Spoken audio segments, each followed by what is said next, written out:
Hey guys, welcome back to Sjin's farm, hooray! Now there's a couple of things we left undone to do with bees last episode, so what I'm going to do right now at the start of this episode is cover a few of the things that we missed.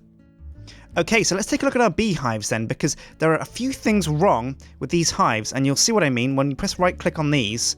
You see nothing's really happening, and these things over here tell us what's wrong with the beehive. Now, this apiary says sky obstructed, and what that means is it needs sky directly above it. So first things first, we're going to clear out the sky, and there you see the bees fly out.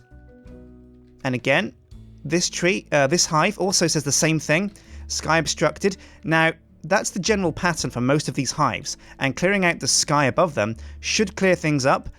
But there's a few other things, like flowers are a needed commodity for bees. They need to pollinate through flowers as well. And also, I need there to be different trees around here for the pollinating of trees to be kind of cross-pollination. So what I'm going to do is see if I can find some birch saplings. So it looks like I have absolutely 0 birch saplings. So the mission now is to go out and find some white trees. Okay, let's go. I've got my sword, some torches. Any beasties trying to attack me and bring down Farmer Sjin, they're going to have to mess with my trusty blade. Now, where are we going? Let's find some white trees. There's a forest over there. Oh, and already I can see a white tree in the distance. Oh yeah, and it's that silver tree over here. Now, we found a silver tree, or rather a quicksilver tree, at Site B. And they're pretty cool trees, but you can't really do much with them in forestry. We certainly can't cross-pollinate them, and we can't do anything with the saplings in forestry either. So I'm just going to chop down this tree and see if I can get a couple of saplings for my bees to cross-pollinate with. Okay, sweet. So that's plenty of saplings. Oh yeah, here's another one as well. 5 saplings should see me sound and sorted.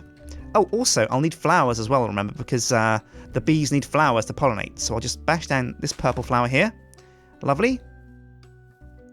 A couple of yellow flowers. And let's see if I can find some red ones as well. Oh man, there's a nice little meadow here with plenty of cool, colourful flowers. Just what I need to make my bees happier and more homely. To make the apiaries feel like somewhere that the bees can go to relax. I want my apiaries to be like 5-star hotels to bees. I want them to come in, check a room, order room service, watch some movies, go and relax in the pool, work out in the gym, and then when their stay's done, take some pictures, take some snaps for Facebook, or rather Bee-book, and just have an all-around good time. Hello, squids. Excuse me, coming through. Ooh. Right, so here we are back at the apiaries. Now, I'm going to bash down the trees on the left and the right and replace them with these white birch trees. Because there's plenty of oak around to cross-pollinate with. So these are my 2 trees of choice. And fingers crossed, we can find ourselves a mahogany sapling.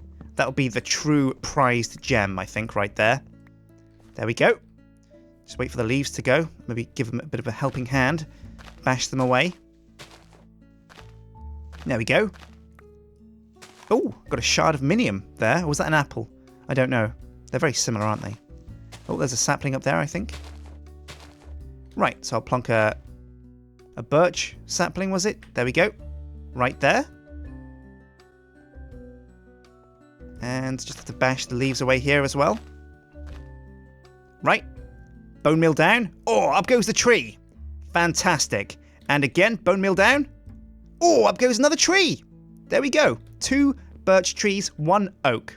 Now, one of these beehives, the apiaries, that's the trees done. One of the apiaries had a marshy bee in it. Let's see if I can find it.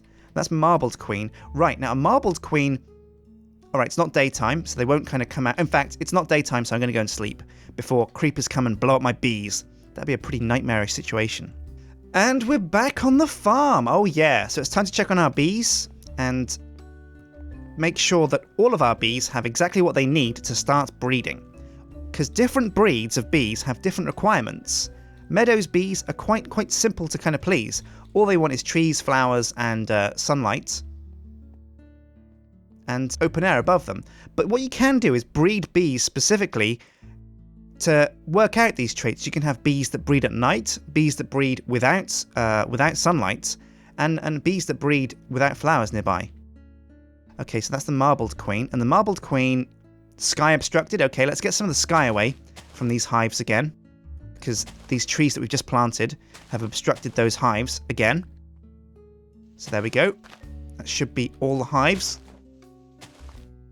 cleared away.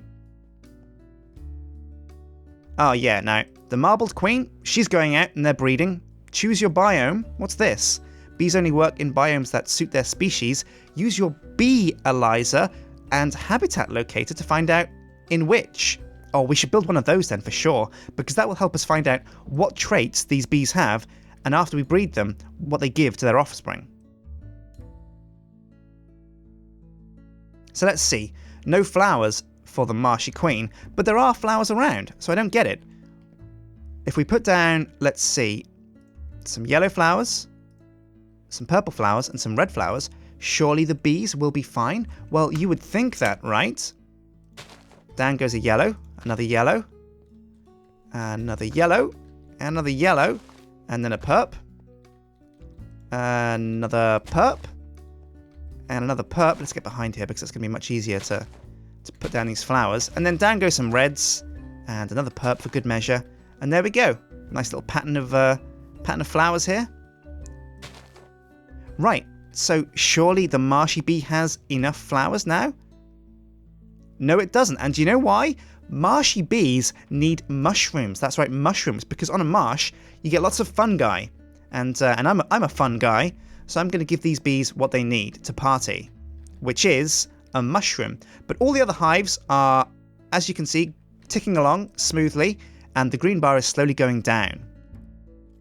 So I guess honeycomb will be produced over time. I could add frames in here. Frames are kind of customization modules that you can apply to the beehives, to the apiaries, and what they will do is, oh, I'll put down some flowers here so these bees can get busy.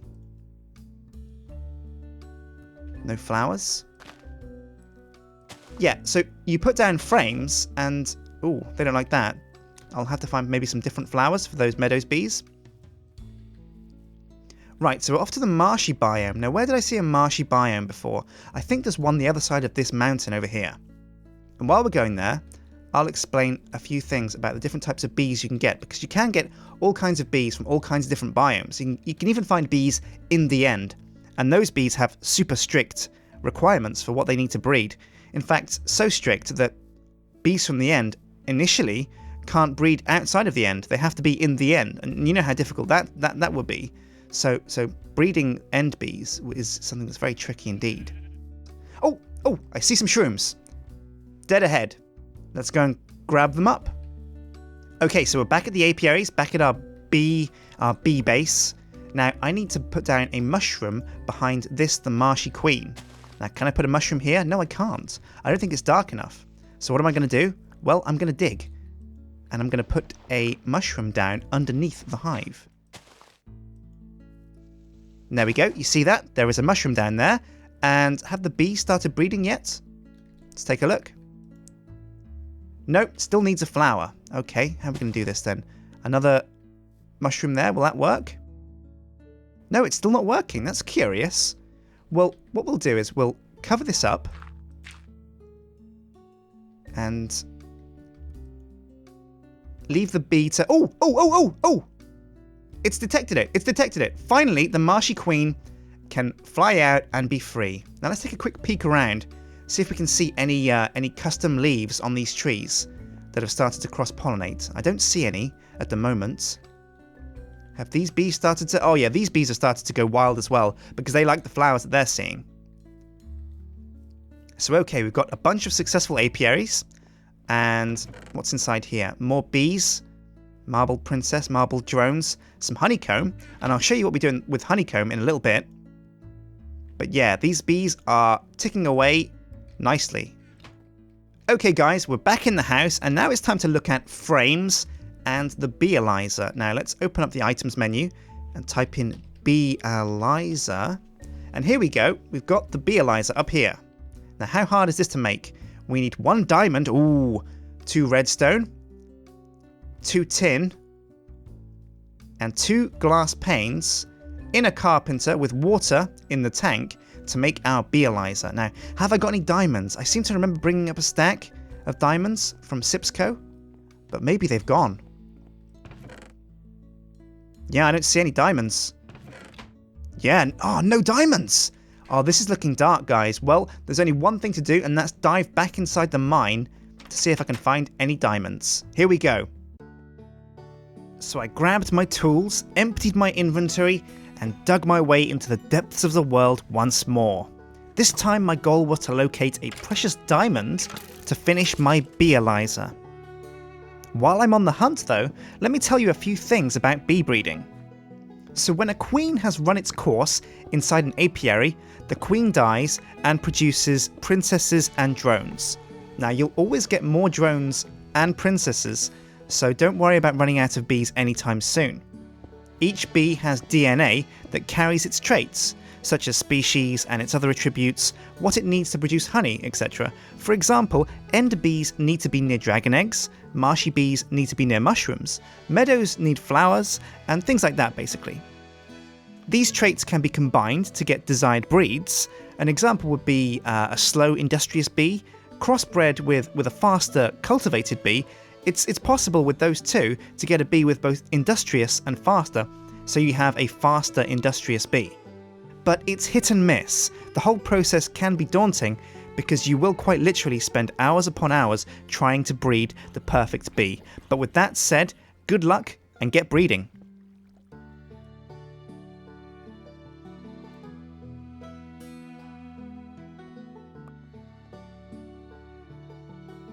Oh yes! Oh, at last! Diamonds and some weird kind of yellow stuff. Okay, let's grab it. Let's fill in the lava so we don't lose our diamonds. But leave enough so that we got light because I've run out of torches. And let's break the diamonds. Oh yes, 1 diamond. 2 diamonds. And what's this yellow stuff? This is... ooh, sulfur. Good stuff. Right, so finally back at base. After a long and arduous mining session, but arguably a very profitable one. I mean, look, I've got lots of coal, tons of weird shards, some gold, 2 diamonds, loads of sulfur, lots of nickelite, and that comes in handy, I think, for red power. It's a shame I didn't find any apatite. That would have been really useful for forestry. But okay, it's time to make the beealyzer. Okay, pipette the seed oil out. Now it's empty, and I can put in... can I put in the water? Oh. Why can't I... oh, I put the bucket there. That's right. In goes the water. In goes more water. Perfect. Get the birchwood out of there. Now we're going to have to change the recipe here. Let's move that birchwood away. Now we'll need glass panes, of course. My bad. So the glass goes there and there. The tin. Where does the tin go? Oh no, the tin goes on the sides. That's right. The glass goes in the middle. Diamond at the bottom. Redstone at the bottom right and the bottom left. There we go. Beealyzer. So now I put the redstone, the tin, the diamond and the glass panes in the machine. And when it's got power, it will start chucking out my beealyzer. So let's turn on the engines. Fire it up. And the carpenter should start making our beealyzer. Oh yeah, there it goes. Exciting times, guys. As soon as we've got the beealyzer, we can look at our bees and find out what their traits are. What specific things we can breed into and out of the bees. While the beealyzer is being made there, we'll go and take a look at the apiaries, because those bees have been buzzing around for quite a while now. I wonder if A, they've pollinated any extra leaves, or B, if they've actually produced offspring and run their course. So let's have a look. I don't see any special leaves. Some of these hives have stopped doing anything though. Oh, here we go. Oh, lovely. Meadows drone, Meadows princess, common drone. Now, common is an upgrade from Meadows. And ooh, what's this? Mossy comb? I'll take that. More Meadows drones. A Meadows princess. This beehive is still going, it seems. Let's take the drone out of there. Take the marshy drone out, and the marshy princess, and the honeycomb. Don't mind if I do. Remove the Meadows drone, the Meadows princess. More, ooh, lovely honeycomb in here. And let's check this hive over here as well. Not to neglect this hive out back. In fact, tell you what. Oh, let's get our pick out and move this apiary to a more reasonable place.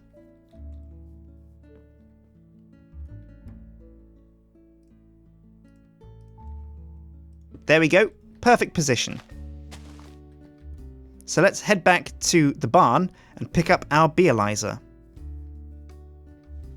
Hooray! A beealyzer, there we go. All the water's been used up, but that's fine. Let's take the beealyzer out of there. We'll leave those materials in the carpenter because we'll remember where they are and we can come back to them. Now, how do you use a beealyzer? Well, let's see. To use the beealyzer, it seems we need to have honey or honeydew from this honeycomb. And that brings us on to the next piece of equipment we're going to need in our beekeeping escapades, and that is a centrifuge. Now you see here, it's another forestry device. We make it in the normal crafting bench, but all we need is sturdy casing, copper ingots, and glass. And sturdy casing is made from bronze. Now I think we've got the copper and the bronze to make these, so let's put it together. Okay, so casing in the middle, glass on the top and the bottom, and 6 copper ingots spread out amongst the sides, and hey presto, a centrifuge! Yay! Okay, so let's go and put this in the barn with the rest of the machines that we've got arrayed in our techno barn. I'll put it on the end here, right next to the squeezer here. Pride of place in my barn. There we go. Now I'll need some golden cable, some golden pipe to hook it up to power. Okay, I've got the golden power pipes now. Let's plonk them down. Now there should still be peat in these engines. Oh, no there isn't. But they're still chugging away with power, which is great news. Now, is there enough power to get to this whatchamajigger, the centrifuge? Has this got power? Access rules, no recipe. Okay, it's got power. Okay, so how does this work? Well, you take the honeycomb, and where do you put it? In there. Now, over time, it will turn into honey and other kind of goodies, and they'll be put in the box here on the right. Now, you can get all kinds of things from the special honeycomb, and that's what beekeeping is about. Rather than just being about cross-pollinating and getting new types of trees, the real goal behind beekeeping is getting the honeycomb, and different kinds of bees can create all kinds of cool different things from the honeycomb. You can have honeycomb that produces honey, coffee, diamonds even. So the possibilities are limitless. And here we go. Here is a honey drop and some beeswax. So let's use the beealyzer with the honey drop. Right, so let's get the beealyzer out and examine some of these bees. Now you right click with the beealyzer equipped, and it says here, supply bee and provide honey or honeydew as a pacifier, and analytics available are general, environment, produce, and evolution. Oh, and behavior normal. Okay, so first things first, I guess we put honeydew or honey drop in the honey shaped place. We put the bee in the question mark, I guess. So let's take what are we going to take? Let's take our meadows princess, this meadows princess, and put it in there. And hey presto, we've got all this cool information. Now, this information is important for giving the bees you breed specific traits, and for breeding out traits you don't want in your bees. Right, now before we go, we'll take one final look at frames. We've covered roughly bee breeding. Now, it's a very complicated field, and I'm not quite sure how it works myself yet. Lewis knows a lot about them, but I'm still a bit of a bee noob. So I'll take a look at frames and show you exactly what they are and how they work. Now, if we type in frames in the item search, frame rather, you'll see all these different frames you can put inside an apiary. You've got chocolate frame, restraint frame, soul frame, healing frame, a nova frame, and then these untreated, proven, and impregnated frames. Now, these do a bunch of things. You'll have to look up frames yourselves though, because each different frame has a different effect, and I'm not sure what all of them quite do just yet. But this has been part 2 of our investigation into bees, and next episode we'll move on to something more pressing, perhaps power, because power's a real problem at the moment. We've got to keep filling our engines up with peat, so we need a way to get power stored so we don't have to keep farming up peat when we need to use our machines in the barn. So I've been Sjin, thanks for watching, and I'll see you guys next time. Take care.